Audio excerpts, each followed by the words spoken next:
So whilst other presidential aspirants were giving delegates as much as $25,000 to vote for them, this particular delegate decided to give 10% of that money. Oga, now tithe they do. If you want to copy well. Now nobody voted for you, they vex. We're talking about this and more in today's episode.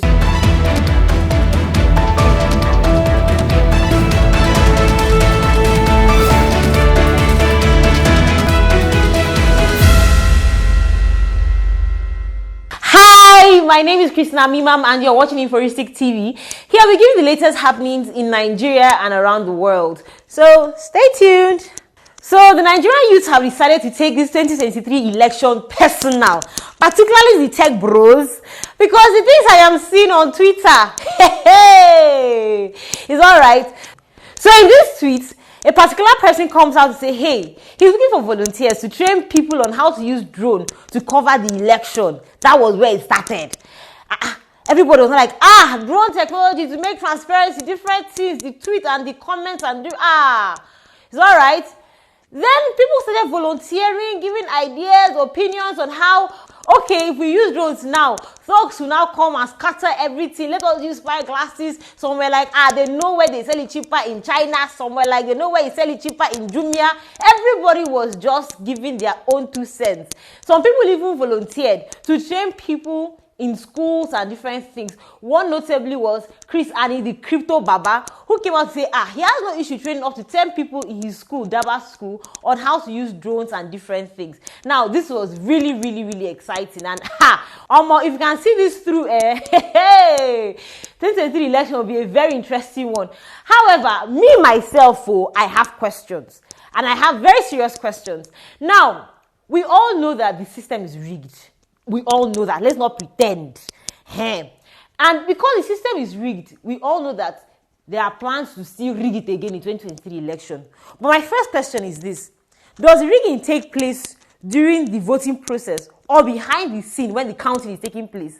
Because if that is where the rigging takes place, how will we carry this drone into the rooms? That's the first question.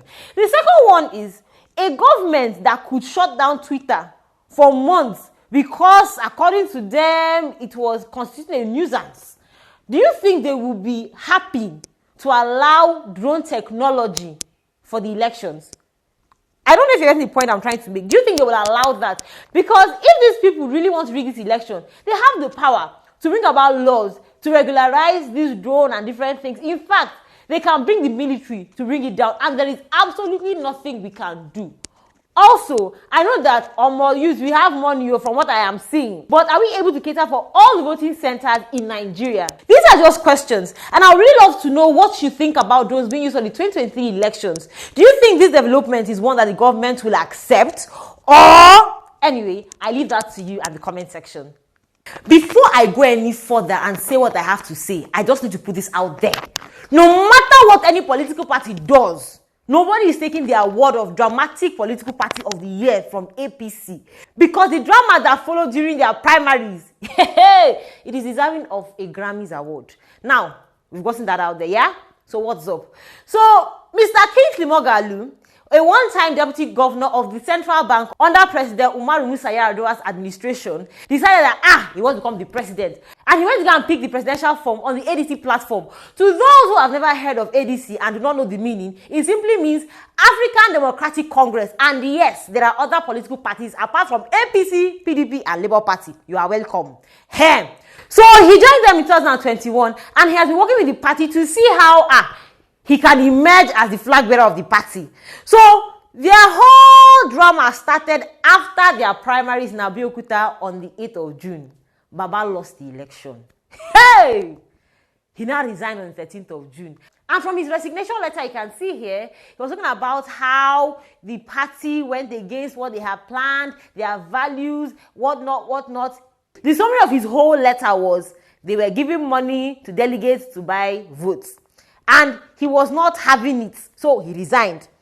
After saying this, the party's flag bearer, Mr. Dumebi, had this to say on Channel News. He inferred that I paid the delegates But if you see what's happening, as the leader of the party, I have to defend my party, and I've asked the party to forward a petition to the EFCC immediately, because the state chairman who he actually paid for their votes are now forwarding details of that payment to the party to say how Kingsley paid them 1 million naira through an Echo Challenge account. They're all forwarding details because we won't take it up. We don't want a situation where someone loses an election and then the person tries to So this is a counter allegation now. Oh yes, he said that money played a role. And he was actually. But you are now saying that he paid money. He was the one who actually paid money from an account called Echo Challenge to several states. Do you have evidence to this? Absolutely, I can show you. I can show you on my phone.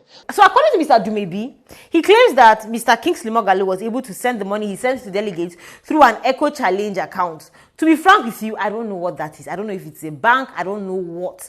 But let's just agree on one thing. It's a platform through which the money was sent. Now, I have some questions. If Mr. Kingsley Mohgalu sent money to these delegates, how was he able to do that without their account number? Do you understand? It's a transfer, Abi. So that means they gave him their account number. Some people say, he gave them cash. Let's just leave those people that he gave cash. The ones that he transferred to, how did he get the account number? That is one question. The next question I want to ask is, if they did not like what he did, why did they not complain as soon as they got the alert? Why did those people that said, he gave them cash, why didn't they complain when he drops the cash in their hand?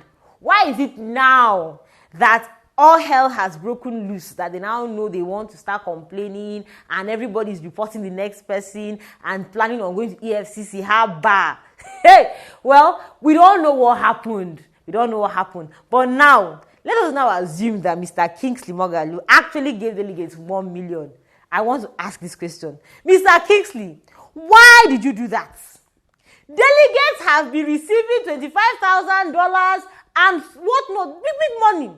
And you decided to send them about 10% of $25,000. Because if you convert that 1 million to dollars, it's around $1,700. How?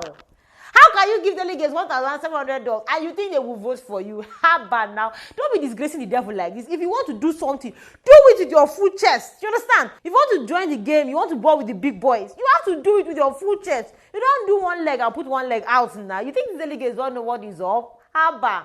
P.S. I do not support corruption. No, I don't. But let's be honest now, you see other people receiving $25,000 to vote for somebody, and then when you now reach your turn, they now carry $1,700 and give to you. Will you be happy? No. So, Mr. Kingsley Mohgalu, if indeed you did that, you should not be angry that they did not vote for you now. You should understand. You should understand. Yeah? Because the situation is now like Mr. Kingsley is aggrieved because he gave them money and they did not vote for him. Meanwhile, Mr. Kingsley is like, no, you went against the value system, something. But you know one thing? To every rumor, there's an iota of truth. Meaning, money was given by somebody. The question now is who? So viewers, what do you think about this whole situation? Do you think that Mr. Kingsley is just angry because he did not get the presidential ticket on the ADC platform? Or the ADC platform is just trying to cover up their mess now that Mr. Kingsley Mohgalu is angry and aggrieved and does not want to be a part of them again? What do you think about that? I'm eager to read your opinion in the comment section. We've had a good laughter here. Let's leave ADC and their wahala and talk about some serious issues. Now, this week, 2 people were abducted in their church, a celestial church in Ogun State. Now, I don't know what is going on. I really don't know what's going on, because why is it that people are no longer safe in their place of worship? How now? I know a place about this whole situation. Not only were they abducted, but the kidnappers are now asking for 50 million naira for their release. Like how? How do you enter a church like that and you're asking them for 50 million naira? Now, I understand that in churches they pay tithe and offering, but do you think they have up to 50 million naira to give out like that? Do you think they even have that amount in the church's reserve? Like, what is going on? Like, hey, God. It's quite sad, but then again, I just want to put my 2 cents here. Now, the country is not safe, and we all know that. And the truth is that regardless of where you are, you don't know what might happen. However, it's advisable that religious organizations hold their events at safe hours. even though we don't really have a safe hour, but when you have an event in the daytime, you know that, okay, someone can see, we saw a Hilux park here, the person that came out was 5 foot this, you know, there's an idea of, okay, what happened, who did this, who did that, and so investigations can start. But when you hold your event in the night, it's quite difficult and it's not safe. So I really don't know what's going on, and I really don't know who is sponsoring this or what's happening behind the scenes. But all we can do is just try to be safe by ourselves. Now we just have to sit back and see how things will unfold. Hopefully these people will be released safely. Well, we'll see how the story will develop in days to come. So if you found what you just watched interesting, don't forget to like, share and subscribe, as we'll be dropping videos like this from time to time. And hey, hit that notification bell so you'll be notified as soon as a new video is dropped. For now, it's goodbye from us to you. Bye.